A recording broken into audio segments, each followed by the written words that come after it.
And that is one department I wanted to crack in the very correct way, not just do it for the sake of doing it. And we've all made mistakes in the past with. So I felt this was a little more of a personal. தளபதி விஜய் அவர்களோட வைஃபான சங்கீதா விஜய் தனக்கும் விஜய்க்கும் விவாகரத்து வழங்கணும் அப்படின்னு சொல்லிட்டு செங்கல்பட்டு குடும்ப நல நீதிமன்றத்துல மனு தாக்கல் பண்ணிருக்க நிலையில விஜய பத்தின பல சர்ச்சையான விஷயங்கள் சோசியல் மீடியால பேசப்பட்டு வருது. அந்த வகையில த்ரிஷா கொடுத்திருக்க ஒரு இன்டர்வியூவும் இப்போ சோசியல் மீடியால வைரல் ஆயிட்டு இருக்கு. அதுல விஜய்க்கும் த்ரிஷாவுக்கும் இருக்க ரிலேஷன்ஷிப் பத்தி கேட்கும்போது அவங்க என்ன சொல்லிருக்காங்கன்னா, விஜய் வந்து ஒரு அற்புதமான மனிதர். நான் அவர் கூட 4 படங்களை நடிச்சிருக்கேன். உண்மையா சொல்ல போனா கில்லி படத்தோட ஸ்டார்டிங்ல எங்களுக்குள்ள பெரிய பேச்சுவார்த்தை எல்லாம் கிடையாது. ஏன்னா எல்லாருக்கும் தெரிஞ்சது போல விஜய் அமைதியா இருப்பாரு, பழகிறதுக்கு தயக்கம் காட்டுவாரு, ரொம்ப அமைதியான குணம் கொண்டவர். ஷூட்டிங் ஸ்பாட்டுக்கு வருவாரு, வேலையை செய்வாரு, அவ்வளவுதான். கில்லி படத்தோட டீம்னாலதான் நான் வந்து தளபதி விஜய் கிட்ட ரொம்பவே நெருக்கமா பழக ஆரம்பிச்சேன். எனக்கு எப்பவும் விஜய் ரொம்ப ஸ்பெஷலான ஒருத்தர் தான். ஏன்னா என் கூட திரைப்பயணத்துல நிறைய வெற்றி படங்கள் நான் அவர் கூட சேர்ந்துதான் பண்ணிருக்கேன்.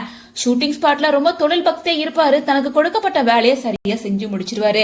நான் எப்பவுமே பிரியத்தோட நினைச்சு பாக்குற ஒரு மனுஷங்க ரொம்ப முக்கியமானவர் அப்படின்னா அது விஜய் தான். மேலும் த்ரிஷாவோட திருமணத்தை குறிச்சு கேட்கும் போது என்ன சொல்லிருக்காங்கன்னா, எப்ப கல்யாணம் பண்ணிக்க போறீங்க? இது சரியான நேரமா? உங்களுக்கு 30 வயசு ஆயிடுச்சு, இந்நேரம் கல்யாணம் பண்ணிருக்க வேண்டாமா? 15 வருஷம் ஆயிடுச்சு, இன்னும் என்ன வேணும் அப்படின்னு எல்லாத்தோட கேக்குற முறை எனக்கு பிடிக்காது. ஏன்னா எனக்கு டிவோர்ஸ்ல நம்பிக்கை இல்ல. நான் ஒரு முறை மேரேஜ் பண்ணிக்கிட்டேன்னா விவாகரத்து வரைக்கும் போக மாட்டேன். எனக்கு தெரிஞ்ச எத்தனையோ திருமண தம்பதிகள் தவறான காரணங்களுக்காகவும் மகிழ்ச்சி இல்லாமலும் அந்த உறவுல இருந்து பிரிஞ்சுக்கேன்.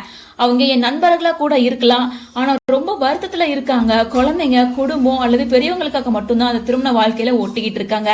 அப்படிப்பட்ட திருமண வாழ்க்கையில நான் இருக்க விரும்பவே இல்ல. நான் காதலிக்க விரும்புறேன், ஒருத்தரை சந்திக்க விரும்புறேன். இனி என்னால தனியா இருக்க முடியாது. இதுல ஒரு பெரிய வித்தியாசம் இருக்கு. திருமணம் அப்படிங்கறது அடுத்தபடியா கூட இருக்கலாம், ஆனா எனக்கு ஒரு துணை வேணும் அப்படின்றதுல நான் ரொம்ப உறுதியா இருக்கேன். ஆமா, என் வாழ்க்கையில நான் பகிர்ந்துக்கிறதுக்கும் என் கூட சேர்ந்து பயணிக்கிறதுக்கும் ஒருத்தரை சந்திக்க விரும்புறேன்.